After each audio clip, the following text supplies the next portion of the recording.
Some people collect memories like postcards, neat, colorful snapshots they can pull out when they want to remember where they've been. I think I collect moments I'd rather forget, not because I want to, but because they stick to me, stubborn as tar. And no matter how many good memories I pile on top, they always find their way back to the surface. This one started in late autumn of 2018, back when I was living in a small rental in Bakersfield, California. I'd moved there 2 years earlier, chasing the kind of fresh start you think you'll find when you pack up your whole life and drive across the state line with the radio up and the windows down. At the time, I was working in a little print shop, the kind that smells like toner and dust, where the biggest excitement of the week was a customer ordering wedding invitations with a typo and insisting it was our fault. I'd gotten into a habit of keeping my world small. Work, groceries, and the occasional dinner with friends, then back home. Bakersfield wasn't the kind of place that begged you to explore. It was dusty, flat, with stretches of road that made you feel like you were driving through an unfinished painting. But that night, my best friend Callie was hosting a little get-together at her place on the west side of town. Nothing fancy, just wine, too many snacks, and the kind of easy laughter you only get with people who've known you long enough to remember your bad haircuts. I stayed longer than I planned. It was after midnight by the time I said my goodbyes, stepping out into the cool air that smelled faintly of rain that hadn't arrived yet. My car was one of only a few left parked along her street. I climbed in, turned the key, and started the familiar drive home. The road was quiet, too quiet. Bakersfield after midnight has this strange emptiness, not the romantic kind you find in movies where a lone street lamp glows and a piano plays somewhere off-screen, but a hollow sort of silence. You notice every sound your car makes. The hum of the tires, the low rumble of the engine, even the click of the turn signal feels like it's tapping into the dark. I was halfway through one of my playlists when I glanced down and saw my fuel gauge sitting dangerously close to E. My stomach sank. I had a bad habit of ignoring that little orange light, convincing myself I could always push it one more day. Not tonight. The only station I knew was still open was a 7-Eleven on Union Avenue, and I hadn't been there since I first moved to town. Back then, it was in the middle of the day and the place was busy with people in line for coffee or lottery tickets. Now it was coming up on 1 a.m. When I pulled in, the lot looked almost abandoned. 2 vehicles were there, an old dented pickup at one of the pumps and a dark sedan parked in the far corner with its headlights off.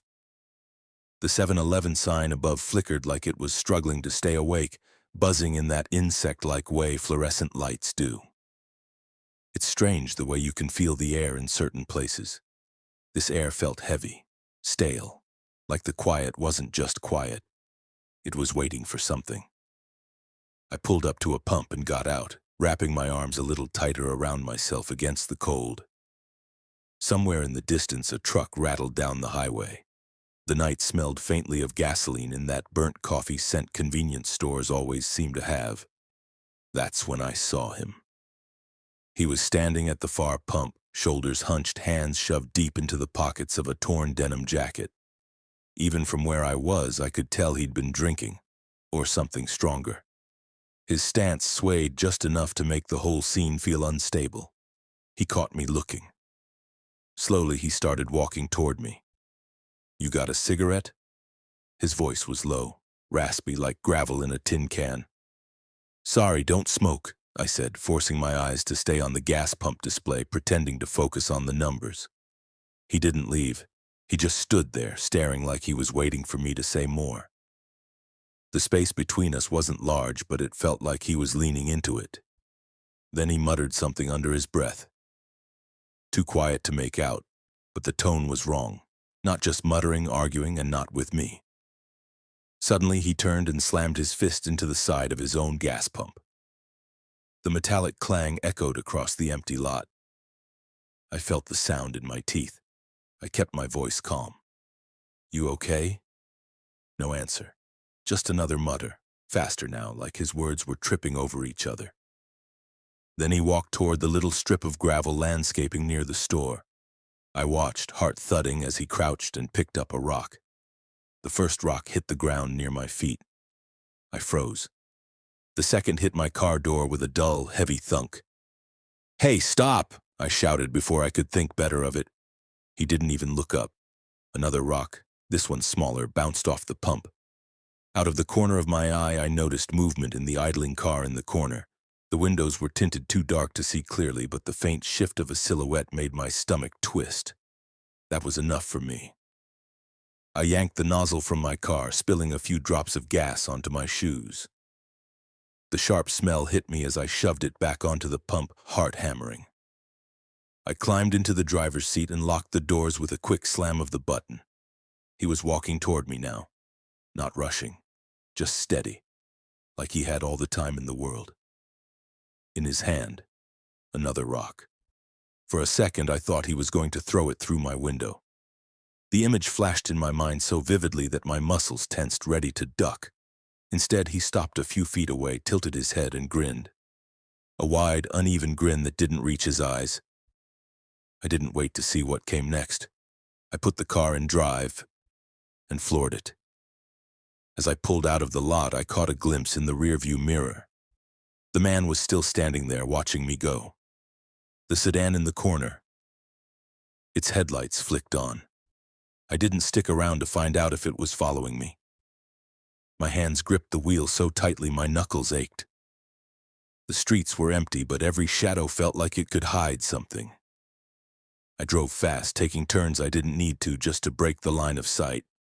Only when I was sure I'd lost them, if they were even following at all, did I grab my phone and call 911. My voice was shaky as I told the dispatcher what happened. An officer was already headed to the 7-Eleven. Apparently there had been calls earlier about the same man. The next day in daylight, I went back for coffee. The lot looked smaller somehow, the corners less threatening, but I still caught myself glancing toward that far spot where the sedan had been. The cashier told me the man had been hanging around for days. Said it with a shrug, as if that explained everything. Maybe it did. Probably high on meth. But that doesn't explain the car, or the feeling that its occupant was watching. Some memories stick for a reason. Sometimes danger doesn't roar. It waits in silence. Trust your instincts even when nothing big has happened yet. It's better to leave and be wrong than to stay and find out you were right. I used to think the night shift was the safest kind of job for someone like me. Someone who didn't like crowds, didn't mind silence, and preferred a slower pace.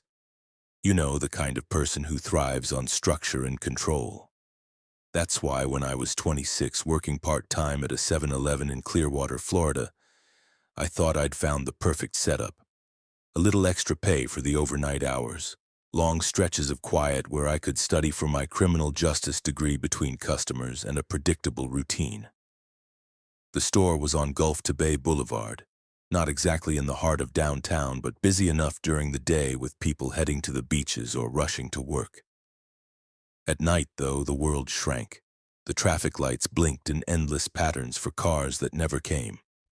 The air got thick with that wet Florida humidity, the kind that fogs up your glasses the second you step outside.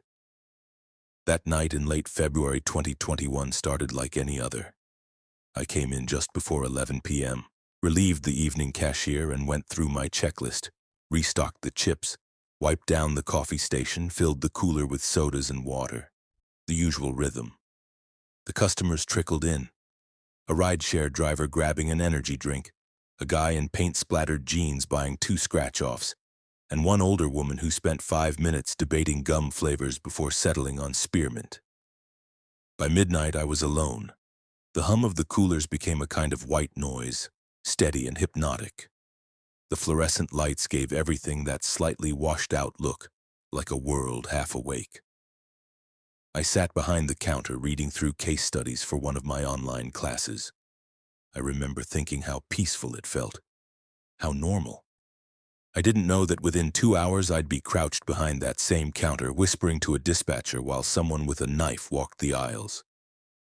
The first sign that something wasn't right wasn't the knife. It was the sound of the front door beeping when no one walked in. It was exactly 12:38 a.m. I remember because my eyes flicked to the clock above the register right as I heard it. That soft mechanical beep of the door sensor. The glass door creaked open a few inches, slow, like someone was pushing it with hesitation. But no one stepped inside. The green light on the motion sensor blinked once, twice, then went solid. I frowned and pushed my chair back. "Hello?" I called out. My voice sounded too loud in the empty store. No answer.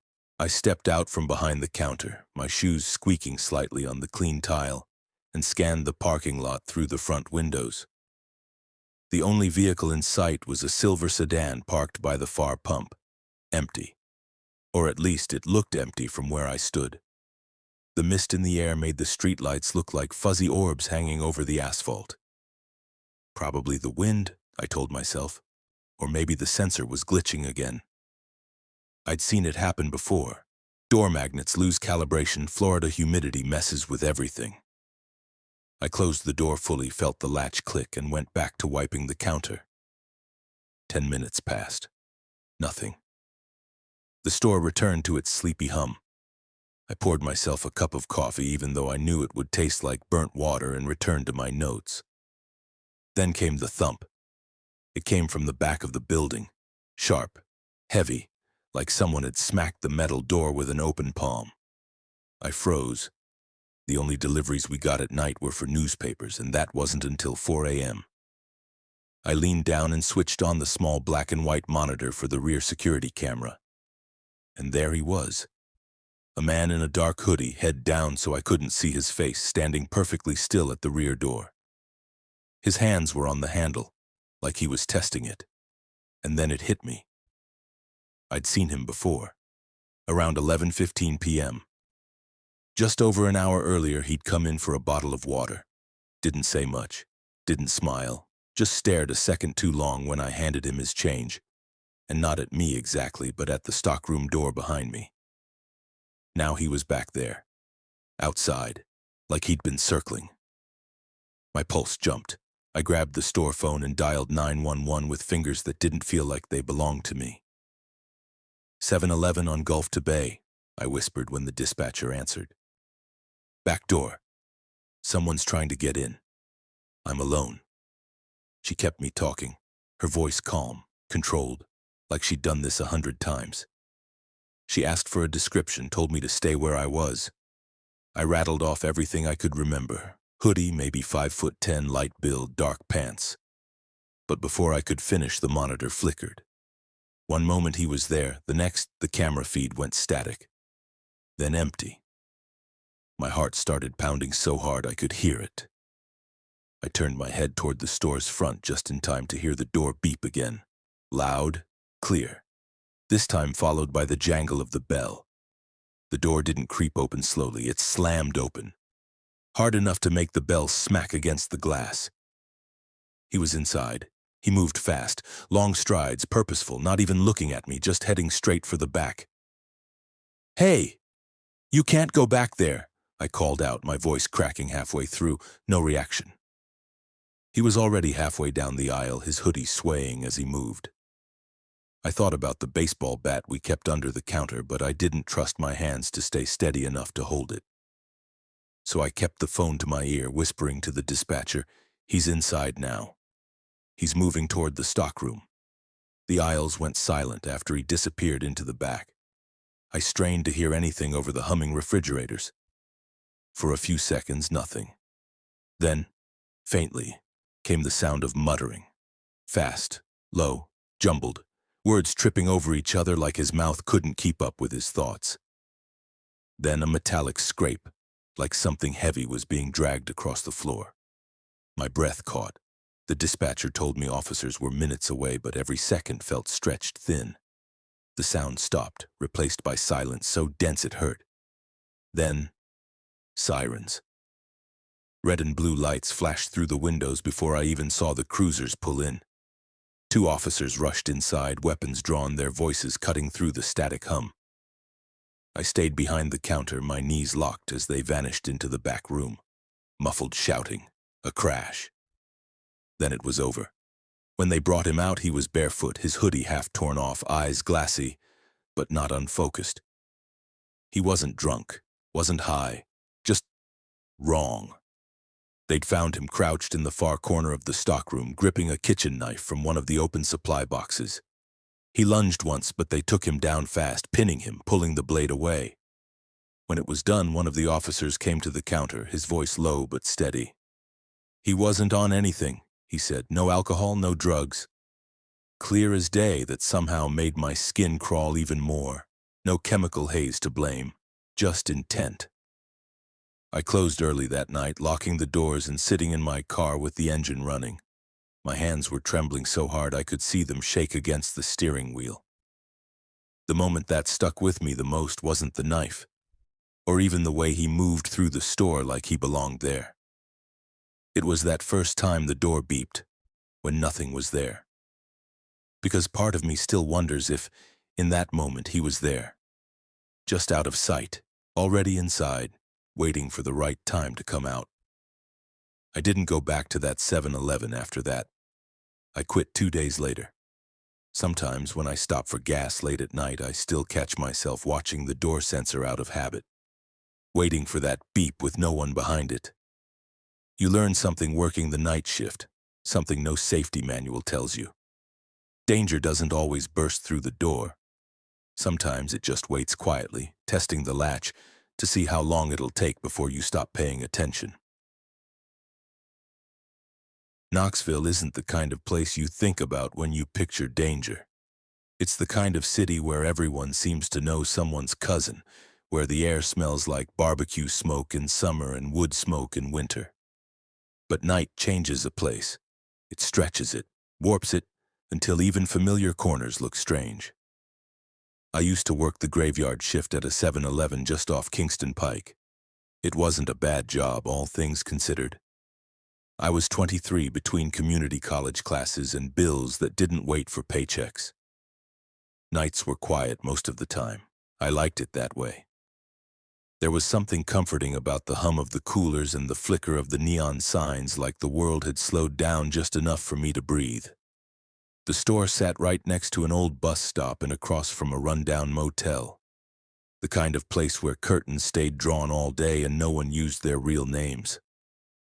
I didn't ask questions, I just kept my head down and did my job, sweeping, stocking, ringing up the occasional drunk who wandered in for cigarettes or a late-night burrito. But there was something about Wednesday nights. Maybe it was coincidence, maybe not, but things always felt off. It started subtle, a weird flicker in the security cameras, a smell like wet metal near the back freezer, the door chime ringing when no one came in. I'd laugh it off, tell myself it was old wiring, bad insulation, the kind of things cheap stores always had. Then came the man in the raincoat. It was late, about 2:37 a.m., and raining so hard it sounded like gravel hitting the roof. I was restocking chips near the counter when the door opened. The chime echoed through the empty store, and I looked up to see him step in. He was tall, maybe 6 feet, wearing a long, dark raincoat that looked too heavy for the season. Water dripped steadily from the hem, forming a small puddle on the floor. He didn't say a word, didn't even shake off the rain. He just stood there, face hidden under the hood. "Hey, man," I said, trying to sound casual. "You can leave your coat near the door if you want. It's warm inside." No response. He turned his head slightly toward me, and I swear I saw a faint smile. Or maybe it was just the shadow of his hood.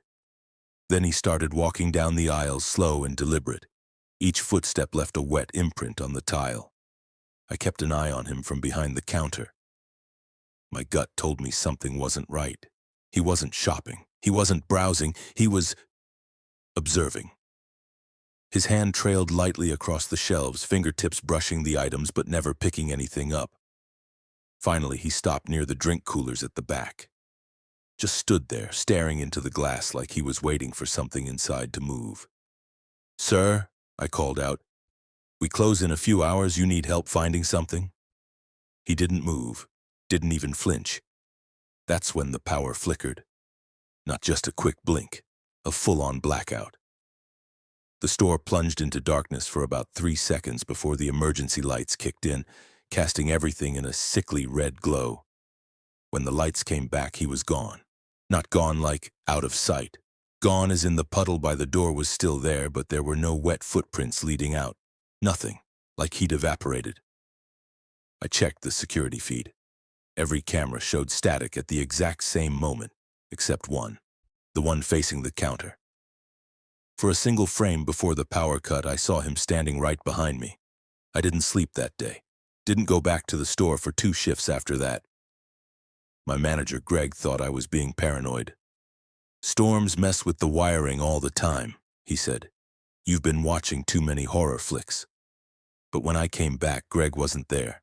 His car was still parked outside, keys on the counter, coffee half finished, but no Greg. The police said maybe he just walked out, maybe he quit suddenly. But Greg wasn't the type. He had a kid, a mortgage, a life too stable to just vanish. A week later, we got a new manager. Her name was Melanie. Sharp eyes, polite smile, the kind of person who'd been through corporate training about empathy but never really meant it. She didn't talk much, but on her 3rd night, she asked me quietly, "Has the man in the raincoat come back?" I froze. "How do you know about that?"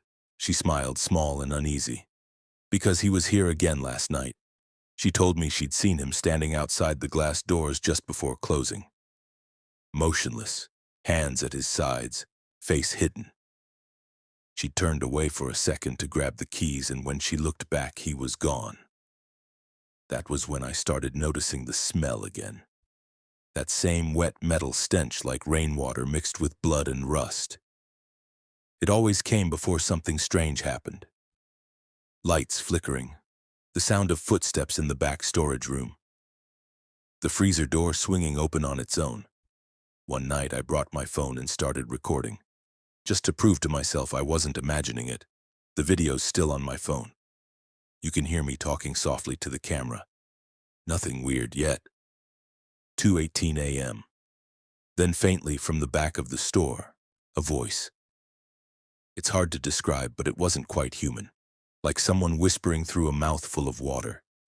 The sound got closer, gurgling, bubbling.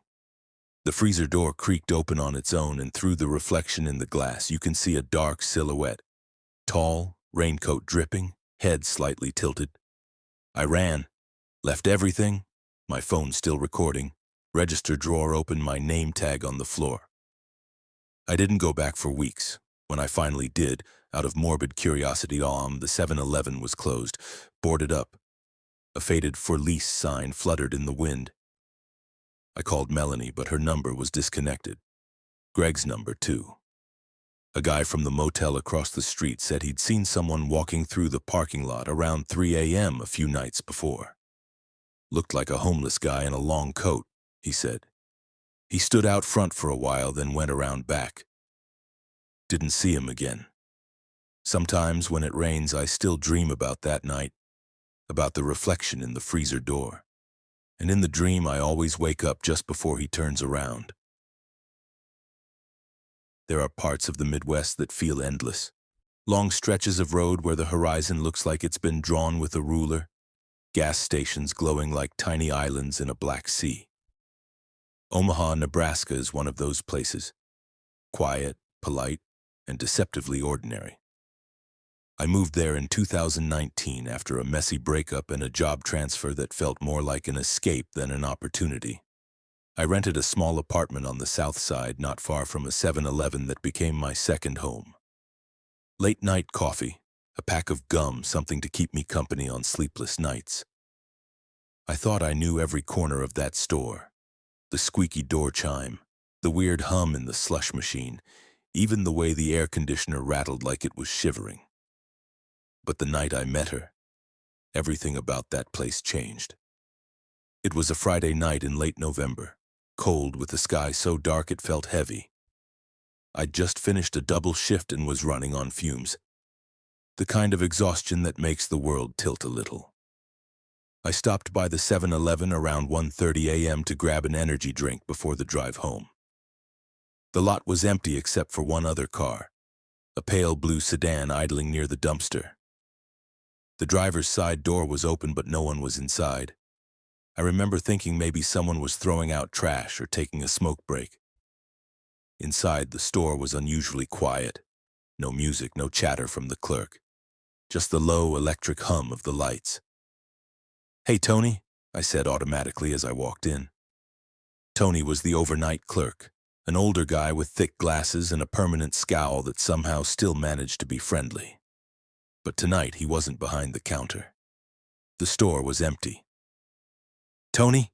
I called out again, my voice echoing faintly off the glass refrigerators. No response.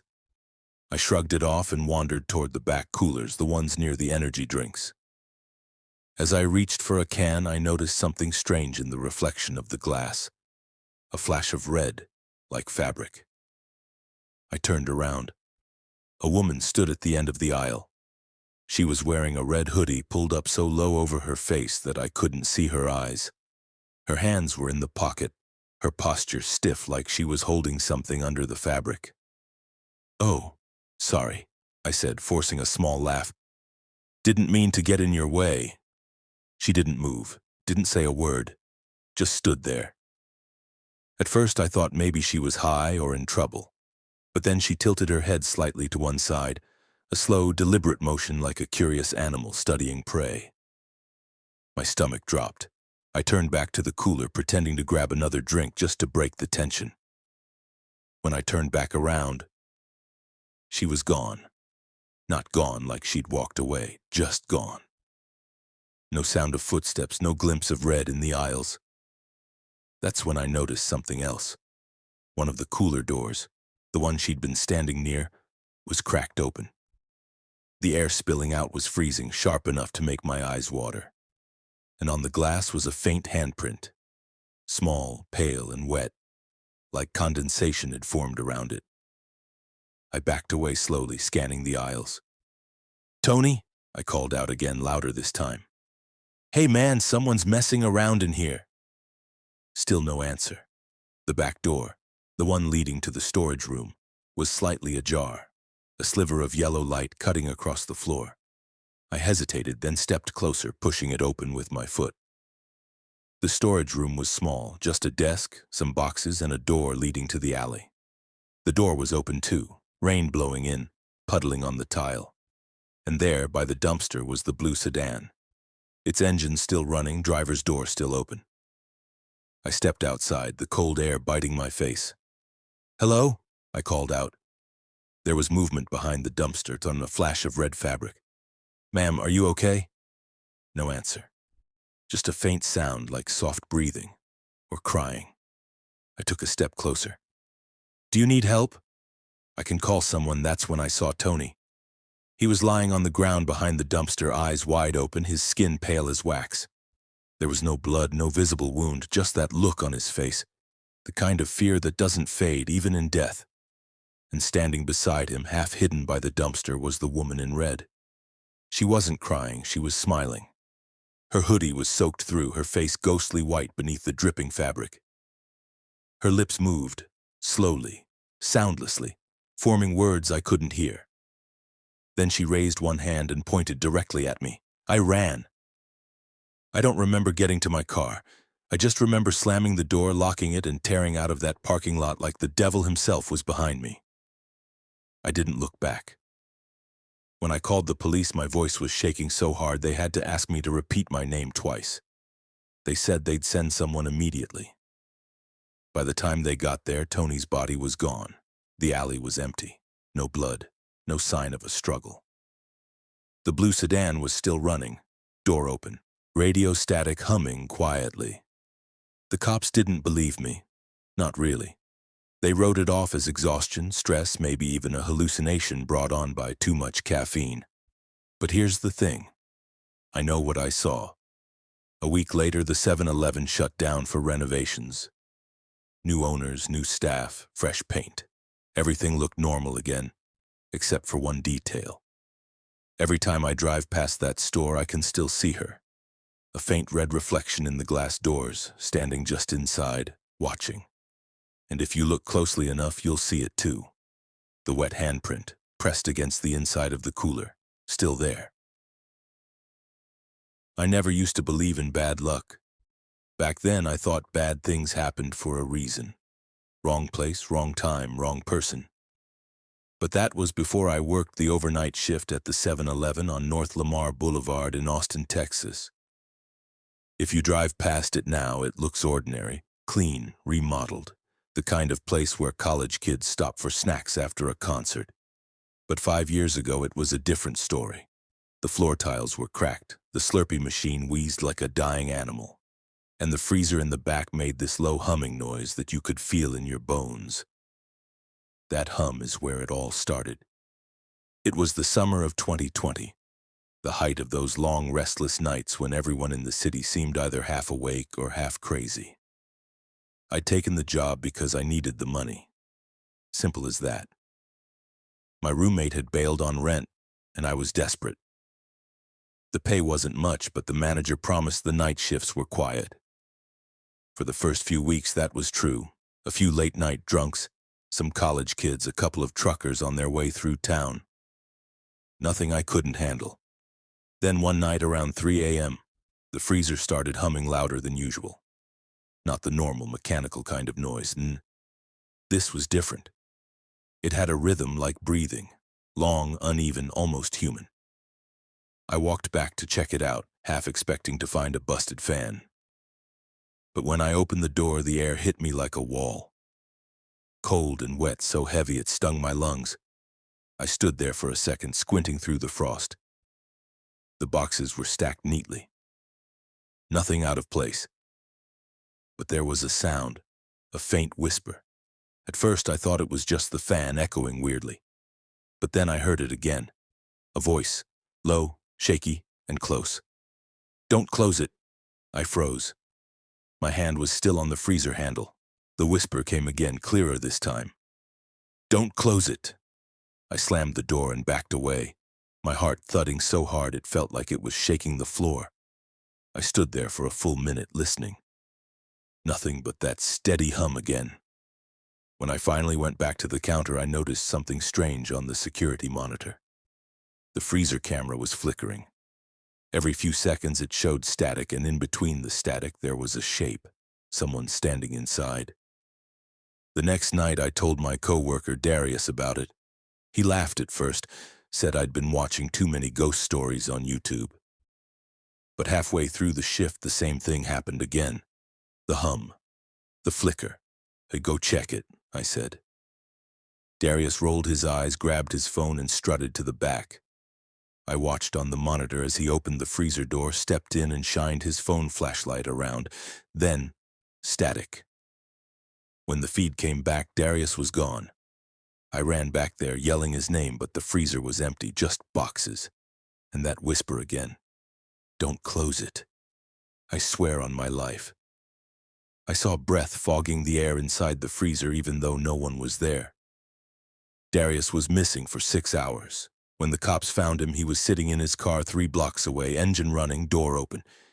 He couldn't remember how he got there. He said he'd blacked out. He quit the next morning. I should have too. A few nights later, it was just me again. The hum started earlier this time, around midnight. Louder, almost angry. The security feed showed static for longer stretches now. I could make out shapes in the flicker. Not one, but 2 figures standing in the freezer. One tall, one short, both completely still. I tried calling my manager. No answer. When I looked back at the monitor, the shorter figure was gone. I heard the door chime at the front. My stomach dropped. I stepped out from behind the counter, and there, standing in the middle of the store, was a boy, maybe 8 or 9, soaking wet, barefoot, eyes wide open like he hadn't blinked in hours. "Hey, kid," I said, trying to sound calm. "You lost?" He didn't answer. He just stared at me, then turned his head toward the freezer. "Don't close it," he whispered. The lights flickered. I took a step back, nearly tripping over a mop bucket. When I looked again, the boy was gone. I ran to the door, locked. The parking lot outside was empty, rain pouring down. No footprints, no sign of anyone. I don't remember much after that. I called 911 again, told them someone had broken in, maybe a kid. They sent an officer. When he showed up, the first thing he did was check the freezer. He didn't stay long. Came out pale as chalk, shaking his head. "There's no one in there," he said. "But the weird thing is, it's colder than it should be." Way colder. I quit the next morning. The store shut down a few months later. Rumor was that corporate found something wrong with the freezer, some kind of temperature leak that couldn't be explained. Workers said their tools would freeze over in minutes when they tried to repair it. Now it's a new convenience store with bright lights, new tiles, and cheerful music. But if you go late enough, past 3 a.m., and listen closely near the back wall, you can still hear it. That low hum, that faint whisper behind the door. And if you ever open that freezer, even for a second, you might hear it too. Greater than "don't close it." Some jobs drain you slowly, one shift at a time, until you start to forget what it felt like to like waking up in the morning. Working nights at the KFC off Highway 95 outside Tonopah, Nevada was one of those jobs. I was 24 then, fresh out of community college with no plan, no money, and no idea what I wanted to do. The KFC sat just off a long, lonely stretch of desert road, the kind of place truckers stopped at when they couldn't keep their eyes open any longer. There wasn't much else around. A closed gas station, a broken neon sign from an old motel, and miles of silence. It was a small crew. Me, Jamie, the night manager, and sometimes this older guy named Rick who'd been working there for over a decade. He didn't talk much, but when he did, it was usually to complain about the friars or warn us about the weirdos who drove through late at night. At first, I thought he was just being dramatic. Then came the night the drive-through light wouldn't turn off. It was early November, one of those nights where the cold desert wind carried sand like needles. We were about to close, 1:58 a.m., and the only light left on outside was the glowing red and white KFC drive-through open sign, except we'd already turned it off. Jamie flipped the switch 3 times, muttering under her breath, "Thing's busted again. Rick, can you?" Rick didn't answer. He was already outside, standing by the drive-through window, staring at something. "Rick," I called. He didn't turn around. When I joined him, I noticed what he was looking at. A car, sitting at the ordering speaker. A black sedan, windows tinted pitch dark. The headlights were off. The engine wasn't running, but the speaker, the static, was on. "Hello?" I said, leaning closer to the mic. Static. Then a voice, faint, crackling, low. "Bucket meal, extra crispy." The way it came through didn't sound right. It wasn't distant like normal. It was close. Like the voice wasn't coming from a car, but from inside the speaker itself. Jamie came over, rubbing her arms against the cold. "We're closed, sir." "You'll have to come back tomorrow." The voice paused, then softly, "You still have my order." My stomach dropped. Rick stepped forward and leaned against the window. "You need to move your car," he said firmly. "We're closing." That's when we all heard it. Tap, tap, tap. The sound came from the window, the glass right in front of us. 3 slow knocks. But there was no one there. The parking lot was empty.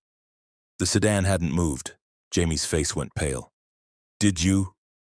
Then the drive-through light flickered again, bright enough to hurt our eyes. For a second, everything went white. When it dimmed, the car was gone. Not driven off, just gone. The headset crackled. "You forgot the biscuits." We locked up early that night.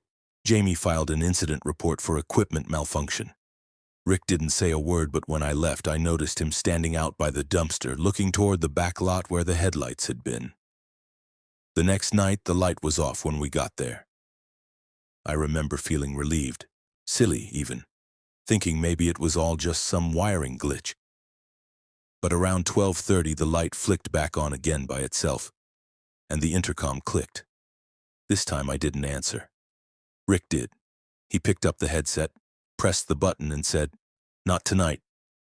There was silence, then faintly a voice that sounded half static, half whisper. "You kept the receipt." Later, while we were cleaning up, I asked Rick about it. He looked tired. older somehow. Used to be a crash, he said quietly. About 10 years ago, family of 3, car flipped right there on the highway after picking up food here. Whole order spilled across the road. People say the drive-through light started flickering after that. I laughed nervously. You're kidding. He looked at me, didn't blink. Do I look like I'm kidding? I didn't ask again. 3 nights later, Rick didn't show up for his shift. Jamie called his phone. No answer. She sent me to take out the trash, and as I pushed through the back door, the cold hit me like a slap. The desert wind was howling, the air thick with sand. Then I saw it, out by the drive-through lane. The red light was on again, buzzing faintly. And sitting there, headlights off, was that same black sedan. I couldn't see through the windows, but I knew someone was inside. My headset crackled. Bucket meal, extra crispy. I dropped the trash bags and ran inside, yelling for Jamie. She grabbed her phone to call the cops, but the moment she did, every light in the store went out. The fryers stopped humming. The soda machine hissed and went silent. The only thing left glowing was that drive-through light, and in the red glare of it, pressed against the glass of the window, was a handprint. Small, child-sized. The cops never found Rick. His truck was discovered the next morning, parked behind the store. Keys, still in the ignition, driver's door open. The only thing missing from inside was his headset. KFC corporate shut that location down a few weeks later. Too many malfunction reports, they said. But the locals still talk about it. They say if you drive down Highway 95 around 2 a.m. and see the old KFC sign flicker on, don't pull in, because the light only comes on for one reason. Someone's back to pick up their order. And this time, they don't plan on leaving empty-handed. They say every KFC smells the same. That warm mix of grease, salt, and nostalgia that hits you the moment you walk in. But the one I worked at in Akron, Ohio, had something off about it. The smell wasn't just fried chicken, it was sweet, almost rotting sweet, like syrup left too long under heat lamps. I used to think it was the oil traps until the night I saw the thing behind the counter. I started working there last summer, night shifts mostly. It wasn't supposed to be forever, just enough to pay off some bills before I moved to Cleveland. The place wasn't busy after 9 p.m. except for the occasional Uber Eats order or drunk college kid stumbling through the drive-thru. My manager, Linda, was one of those no-nonsense women who'd been at the store since the early 2000s. She ran it like a war camp. Then there was Terrell, the cook, always humming gospel songs to himself, and Grace, a shy high schooler who worked the register. The first few weeks were normal. The weirdness started the night corporate sent a new marketing shipment. A cardboard standee of Colonel Sanders, full size, smiling that same glassy-eyed smile you've seen 1,000 times. Linda hated it immediately. "Creeps me the hell out," she said, dragging it out of the box. It was too realistic. The wrinkles in his suit, the shadow under his chin, the faint shine in his pupils. Still, corporate said it had to go up near the counter. So we set it there, right by the front window facing the street. By the next morning, it was gone. Linda thought maybe a prankster had taken it overnight, but the camera footage didn't show anyone breaking in. 1 second, the standee was there. The next, just a flicker of static, and the corner by the window was empty. When I came in that night, the cardboard colonel was back, standing by the soda fountain this time. "Funny," I said to Tyrell. "You moved this?" He looked up from the fryer, face pale. "No, man. I ain't touched that thing since yesterday." We stared at it for a while. The face seemed different. The grin was wider. The eyes looked more focused. Linda rolled her eyes when we told her. "It's cardboard, for God's sake. You're both seeing things, maybe we were." Until 3:12 a.m. We were mopping up when the lights flickered. The power never fully went out, just dimmed enough that everything looked red like we were underwater. That's when I heard it. Thump. From the storage room in back. Grace froze mid-swipe. Did you hear that? Linda sighed. Probably the freezer fan again. She walked toward the back, pushing open the swinging door. A few seconds later, we heard her scream. Tyrell dropped the mop and ran after her. I followed. Linda was standing in front of the freezer door, hands shaking. The door was open, and inside, standing among the stacked boxes of frozen chicken, was the Colonel's standee. Only, it wasn't cardboard anymore. The paper edges were wet, curling, and its head, its plastic grin, slowly turned toward us. I remember the sound it made when it moved, a slow, dragging scrape like thick glue peeling from glass. Tyrell slammed the door shut, and we all stumbled back. Linda locked it, her breathing ragged. "What the hell was that?" I gasped. She didn't answer, just pulled the keys from her belt and muttered, "We're closing early." When we checked the freezer the next morning, it was empty again. No Colonel, no footprints. Just one thing taped to the inside of the door. "The secret recipe needs more souls." Corporate brushed it off as vandalism. They even replaced the freezer. But that didn't stop the smell. Every night after that, the sweet, rotting scent came back, stronger, thicker, like burnt sugar and decay. The fryer oil started bubbling on its own. The soda machine hissed even when unplugged. Then Grace stopped showing up for work. Linda said she quit. Tyrell said she didn't. Said he saw her car in the parking lot that morning, doors locked, keys still in the ignition. And when he showed me the photo he took on his phone, I felt my stomach drop. In the reflection of her driver's side mirror, you could see something standing in the restaurant window. A tall, white-suited figure smiling. By Christmas, the Akron KFC shut down. "Plumbing issue," the notice said. But a week later, a local photographer broke into the empty store for urban exploration footage. The video never made it online, but a few screenshots leaked on Reddit. One showed the counter coated in dust.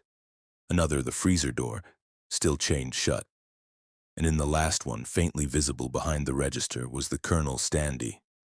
Only this time it wasn't smiling, it was frowning, like it had finally finished eating.